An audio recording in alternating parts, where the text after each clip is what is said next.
part of last week, the president of Kenya, William Samoei Ruto, grabbed international headlines due to his doublespeak. Because sometimes back, when African presidents attended the burial ceremony of the late Queen Elizabeth, they were bundled into a bus as they were going for that funeral ceremony. And when they completed that occasion, William Ruto found himself in a forum where they met as African Union presidents. And William Ruto gave a speech that earned him a standing ovation. While there, he said that it is not good for African presidents to be attending forums like American African Summit or Korea African Summit. And he advised, actually confirmed, that they had agreed with presidents like Paul Kagame, Suluhu of Tanzania, that moving forward, they would be sending the African Union representatives to go and air their views. And with that, William Ruto came out of that forum being termed as the new Pan-Africanist. And just a few months after that declaration, William Ruto was on his way to South Korea, where South Korea had arranged for a meeting with the African presidents. And he was there. As he was sitting there preaching, the international media, including BBC, the Voice of America, the Reuters, CNN, they were looking at him and they were like, what is going on with this Kenyan president? They were disturbed, but back at home, we are used to it. In fact, we were not bothered at all, because that is not the only thing that William Ruto has said, and he comes back and negates it. The reason I'm reminding you of Ruto's international headline is because the very, very nature of him speaking from both sides of the mouth rocked the nation about a month ago, while attending a forum, and he was talking about he was campaigning for one of his pet projects, the affordable housing. William Ruto said that as the commander-in-chief of all the armed forces in Kenya, he had given investors and those who want to invest in the real estate industry the green light to construct structures that go beyond 30 floors in Eastleigh. And this caught many people's attentions because Eastleigh is very close to the MOI AIRBASE that hosts the Kenya Air Force staff.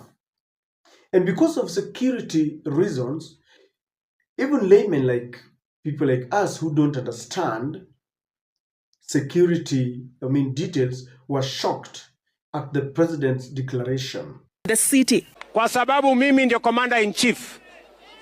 Nimesema hapa Eastleigh. Hapa ilikuwa zamani uweze kujenga nyumba ipite orofa ya 12.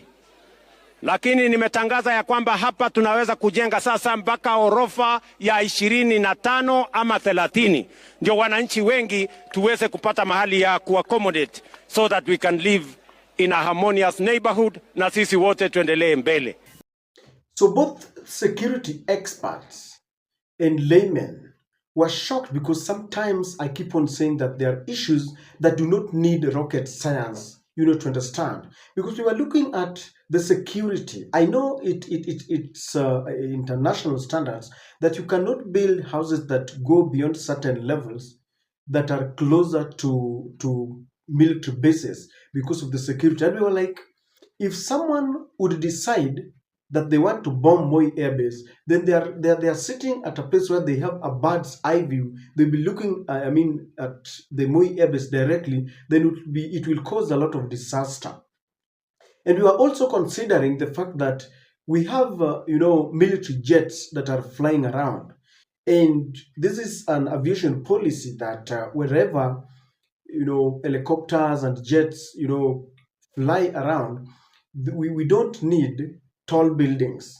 And so we asked those questions, but as usual, sometimes your hands are tied. There's nothing you can do. You are not an advisor to the president. And as always, our president is Mr. Know It All. So we left it as such. And I remember when I did that analysis, someone told me that I don't have any knowledge about aviation policies, and he was telling me aviation knowledge that the MOI airbase is okay when buildings are erected, when we have skyscrapers around, because he was telling me that there are plans to transfer the operations of jets to Nanyuki. And because I'm not a military guy, neither do I have knowledge about military, I decided to rest it there.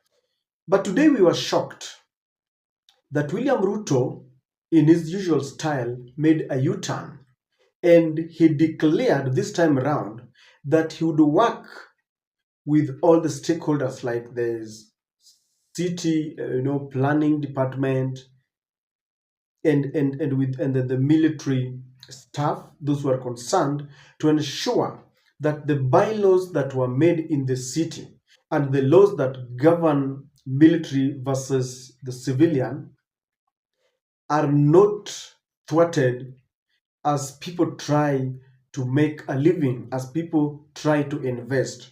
And people are like, again?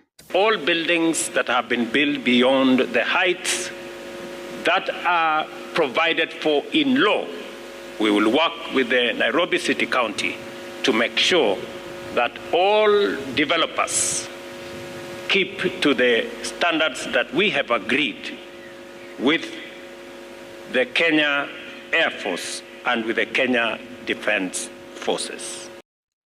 So when you listen to our president, you will realize that our president is suffering from a disease that I do not know its name. And one of the things that he's suffering from is his engagement with the Moi era. William Ruto worked very closely with the late president Daniel Toroitich Arap Moi, and he watched as Moi made roadside declarations. Moi alikuwa anaenda mahali, ukimwambia bwana mtukufu rais, sisi hatuna maji, he would direct waziri wa maji there, and he tells him, ensure that a borehole is driven here, without even looking at where will the money come from, and will say ifanyike mara moja.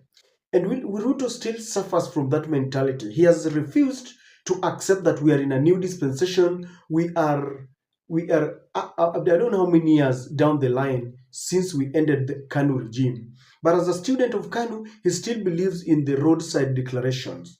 He's also suffering from, apart from the roadside declarations, you can make roadside declarations but with consultation. But William Ruto does not even consult. Even on sensitive matters like security, he would make such declarations without consultation, because one would think that when it comes to politics, you can move around and make those declarations because it is politics, and Kenyan politics, like we say, is full of lies, and people would forgive you. But when it comes to sensitive matters like security, you don't play politics with it. So we have a president who does not consult. He would have consulted the military staff, the city inspectorate department, before he made such declarations. We also have a president who is full of himself. He wants people to know that he's the commander-in-chief. If you listened to him, he was saying, I'm the commander-in-chief. Someone was asking that if you're a father in a house, why would you be reminding your children and your wife that you're a father? It comes automatically. People know that you're a president. Today, even if you didn't vote for Ruto and your child comes home with the homework and they are being asked, number one, who is the president of Kenya, you cannot tell him Wajakoya if you voted for Wajakoya. Neither can you say it is Raila if you didn't, or if you voted for Raila. So people know that he's a president, but you can feel him. You can see him being disturbed, still reminding people, I am the commander-in-chief. He looks like he's still suffering from legitimacy issues. He's the president. He has made changes in the military. He's made appointments to state corporations and ambassadors and all that. I don't know why he's full of himself. He keeps on reminding us. and he makes mistakes, while he's doing this. President William Ruto would tell, he knows how to move around with crowds. He sees a crowd and he knows what he wants to tell them, just to pass time, just to pass that moment. And that is why William Ruto would make promises. Nitawapatia gas ambayo that will cost 5,000 shillings, and later he says, oh, sijui mimi nilisema mtungi and all that. I will give women diapers, and then he negates, and he's full of that, just talking so that he passes that moment around. The other thing that is happening with our president is that he's always looking at one side of the coin. Like in that forum when he declared that he had given the green light for those who are constructing buildings in Eastleigh to go beyond 30 floors, he was looking at affordable housing. And he wanted to prove that affordable housing will create space because population in Nairobi has increased. But he never turned the other side of the coin about the security of our military base. He just looked at one side. And it took the intervention of people who highlighted this. But why has he made this U-turn? One, this is a warning from the military. And I know as a president of the as the commander-in-chief of all the armed forces, they cannot shout because within the military, there's a way they are organized. And so I know they called William Ruto and told him, sir, there is this declaration that you made, but it cannot work. Because the military will tell you the way it is. And I think it was taken through the security risks when you allow buildings to go beyond 30 floors. And I have a feeling that it was advised and was told this cannot happen. William Ruto does not have any military background. And in Kenya, do we have any president who has had any military background? No. If he was, then he would have known the security lapses when you allow such buildings. I'm also reading the hands of our military partners. We have UK military bases in the country. We have, US military bases in the country. And as they go through the training, they are also aware of the risks, the security risks. We risk Al-Shabaab bombing and all that. And when you allow such buildings to go up, they are also threatened. And I believe they also advised the president that this cannot happen. We all know that we don't just make our own decisions. There are decisions that are being made for us in White House, as I've always said. There are some that we would be with the president will sit down with the stakeholders from the international community, and this is what happened. I know they told him this cannot happen, and that is why William Ruto is doing this. The department of the city that deals with structures and planning might have also sent some delegation just to give him a piece of advice and to remind him that, sir, this is not the way to go. But one thing I know is that when he made that declaration at Kiamaiko, the military was never happy. The entire military staff, from the CDF all the way to the servicemen, they were not very happy. And I know as the commander chief, they talked to him. And let's hope that this is going to take place, because we have a president who keeps on changing goalposts. We don't know whether even today he was just talking to please the military, because he knows how to speak just to please. But I know that he would not want to deceive the people who are charged with our external security. I don't know what to think, but that is my take.